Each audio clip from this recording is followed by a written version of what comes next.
Hello అండి. Black money అంటే ఇటీవల మధ్య కాలంలో గత 4-5 నెలల నుంచి నడుస్తుంది బ్లాక్ మనీ గురించి.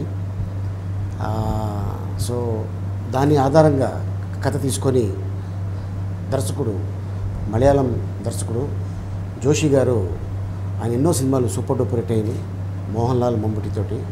సో మళ్ళీ ఇప్పుడు మోహన్ లాల్ గారిని పెట్టి బ్లాక్ మనీ అని ఓ సినిమా తీశారు.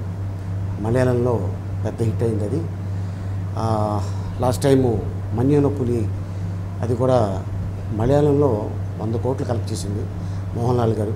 అలాగే మోహన్ లాల్ గారు రీసెంట్గా చేసిన జనతా గ్యారేజ్, మనమంతా ఇలాంటి ఎన్నో సినిమాల్లో వారు నటించడం జరిగింది. ఇప్పుడు బ్లాక్ మనీ సయ్యద్ నిజాముద్దీన్ ఈయన నెల్లూరు ఆ సినిమాని తీసుకొని తెలుగులో డబ్బింగ్ చేశారు. సో నిజాముద్దీన్ గారికి, డైరెక్టర్ జోషి గారికి ఆల్ ది బెస్ట్. ఇది మంచి సక్సెస్ అవ్వాలని కోరుకుంటున్నాను. సో ఈ రోజున నా చేతుల మీదుగా టీజర్ లాంచ్ చేశారు. సో ఎంటైర్ యూనిట్కి మీ ఆశీర్వాదం ఉండాలి, కావాలి, అవసరం. ఈ అవకాశం కల్పించిన నిజాముద్దీన్ గారికి ధన్యవాదాలు తెలుపుకుంటున్నాను. Thank you so much.